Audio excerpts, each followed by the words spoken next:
شہزادی کونین کے جو براہ راست فخر انبیاء کے صلب میں آئی ہیں اور فخر انبیاء کے صلب سے منتقل ہوئی ہیں بطن مادر جناب خدیجۃ الکبریٰ سلام اللہ علیہ. تو اللہ نے شہزادی کے پردے کا کتنا اہتمام کیا. نہ کوئی فرشتہ اس نور کو لا سکتا ہے اور نہ کوئی انبیاء اس نور کو اپنے صلب میں برداشت کر سکتا ہے.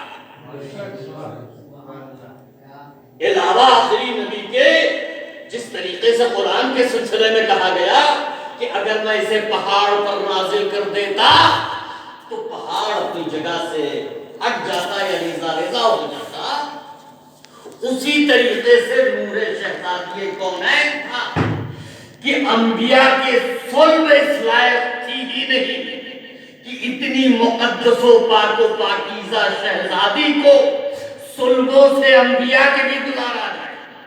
لہذا فخر انبیاء کے صلب میں بڑا کرام اور آنے کے بعد اس دنیا کو روشن کیا اور نسل شہزادی کونین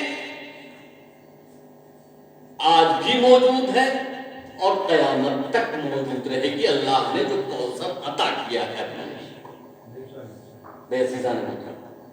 اور یہ سادات کی ایک الگ فضیلت ہے، عمل کی بات تو الگ ہے، لیکن ایک فضیلت تو بہرحال ہے. ہو سکتا ہے سادات بھی بے عمل ہو جائے.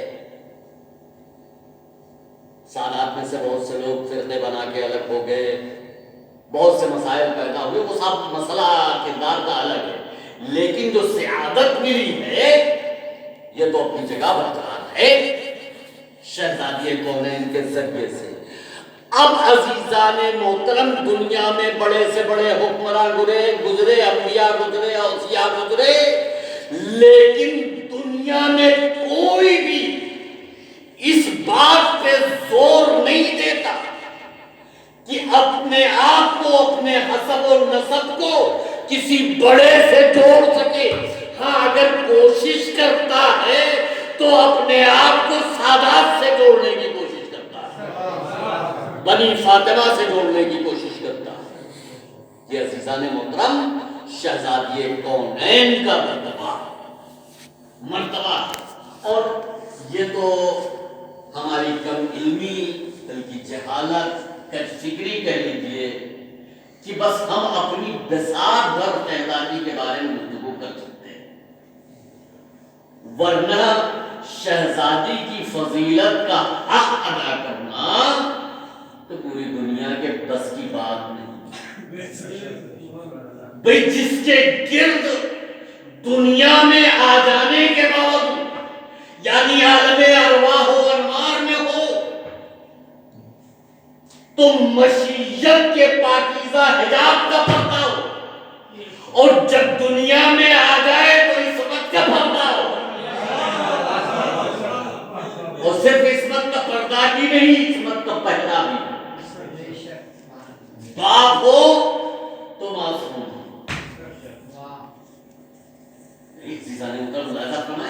باپ ہو تو معصوم ہو، شوہر ہو تو معصوم ہو. باپ کی مثال نہیں اپنی جگہ پہ، شوہر کی اس کے بعد مثال نہیں اپنی جگہ پہ، بیٹوں کی مثال نہیں اپنی جگہ پہ. عزیزان محترم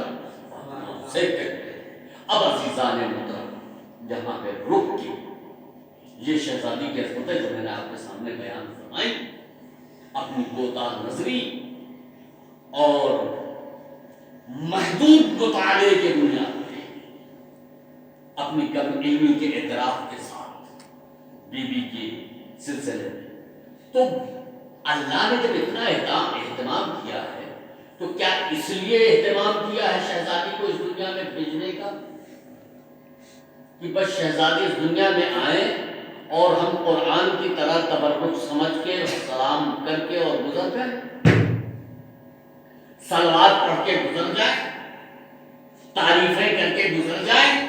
نہیں، شہزادی کا ایک نام ہے زہرا، اور زہرا فاطمہ زہرا، یہی وہ ہیں جو ہمیں جہنم سے بچانے والی، ہماری شفاعت کرنے والی انشاءاللہ۔ تو اب اس کا مطلب تو یہ نہیں ہے کہ شہزادی بس ایسے ہی آ گئی دنیا میں، جیسے ہمارے ہاں قرآن بعض لوگوں میں، سب کی بات تو نہیں کر رہا ہوں، بعض لوگوں کے ہاں ابھی حال ہی میں ایک عقد پڑھنے کا شرف حاصل ہوا تھا، ایک ہفتہ پہلے کی بات کر رہا ہوں، جہیز کی فہرست کا معاملہ چل رہا تھا۔ تو آپ کو جانتے ہی ہیں سماج میں کیا چل رہا ہے ہمارے، ان کے پہلے جو ہے مولانا جہیز کی فہرست میں جو ہے سب سے پہلے آپ قرآن مجید لکھ لیجیے۔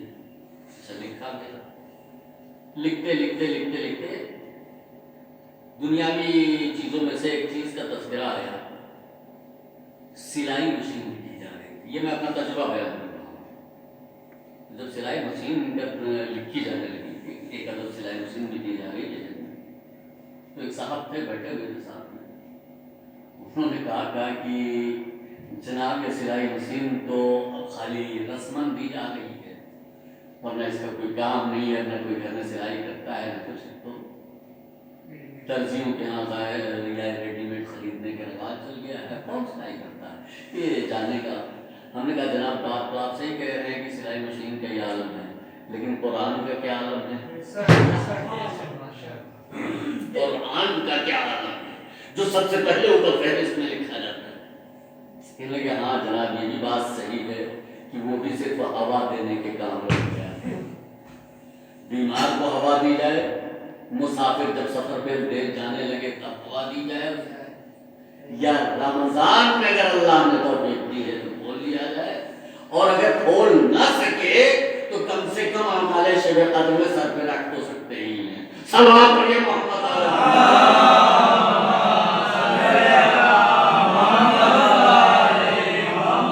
تو قرآن کیا اس کے لیے نازل ہوا تھا؟ دیکھیے میں موضوع سے ہٹا نہیں، کیا قرآن اس کے لیے نازل ہوا تھا کہ ہم صرف اس سے شفا کے لیے ہوائیں دیتے؟ بھائی میں یہ منع نہیں کرتا کہ ہوا نہ دیجیے، بالکل دیجیے، بالکل دیجیے، ہوا دیجیے۔ جب مسافر سفر پہ جانے لگے تو سایہ بھی دیجیے۔ میں منع نہیں کر رہا ہوں کہ کل اس کا مطلب کوئی غلط نکالے کہ مولانا نے منع کر دیا، نہیں، میں اس کے خلاف نہیں ہوں، لیکن قرآن کے آنے کی اصل وجہ یہ نہیں تھی، بلکہ قرآن کے آنے کی اصل وجہ یہ تھی کہ اس کے ذریعے آدمی انسان بن جائے، اس کے ذریعے آدمی اس کا مطالعہ کر کے اس کے مفاہیم کو سمجھ کر آدمی انسان بن جائے، انسان سلمان بن جائے۔ اور جس نے سمجھا وہ سلمان بن گیا۔ عزیزان تو کیا شہزادی بھی اسی طریقے سے بس آ گئی ہے کہ ہم کہتے رہے بی بی ہیں ہماری، شہزادی ہیں ہماری، ہمارے ماموں کی والدہ ہیں، ان کے بڑے مراتب ہیں؟ بھائی عزیزان محترم، بے شک یہ ہماری کشتی نجات ہیں اور ہم کو پار لگانے والی ہیں آخرت میں، اس لیے کہ ہمارے اعمال اس لائق نہیں ہیں۔ حقیقت تو یہ ہے، میں اپنے عمل کی بات کر رہا ہوں، آپ لوگوں کے نہیں، کہ ہمارے اعمال تو اس قدر اس لائق نہیں ہے کہ جو ہمیں جنت تک پہنچا سکے۔ بس ایک ہی سہارا ہے بیوی اور ان کے درمیان، اس کے علاوہ کوئی راستہ مجھے نظر نہیں آ رہا ہے، چاہے وہ حدیث کی روشنی میں دیکھا جائے، چاہے قرآن کی آیتوں کی روشنی میں دیکھا جائے، کوئی راستہ نظر نہیں آ رہا ہے اپنے عمل کو دیکھتے ہوئے کہ ہم نجات پا جائیں گے بیوی کے علاوہ۔ لیکن کیا بیوی صرف اس لیے آئی تھی کہ ممبر پہ آ کے ہم ان کی تعریف بیان کرتے بس ہمارا حق ادا ہو گیا؟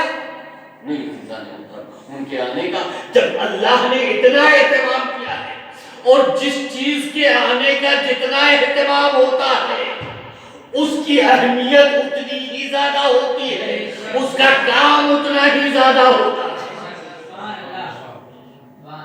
ایک جملہ کہہ دو جو اکثر ہمارے بزرگ کو دہرایا کرتے ہیں کہ اللہ نے یوں تو مردوں کی ہدایت کے لیے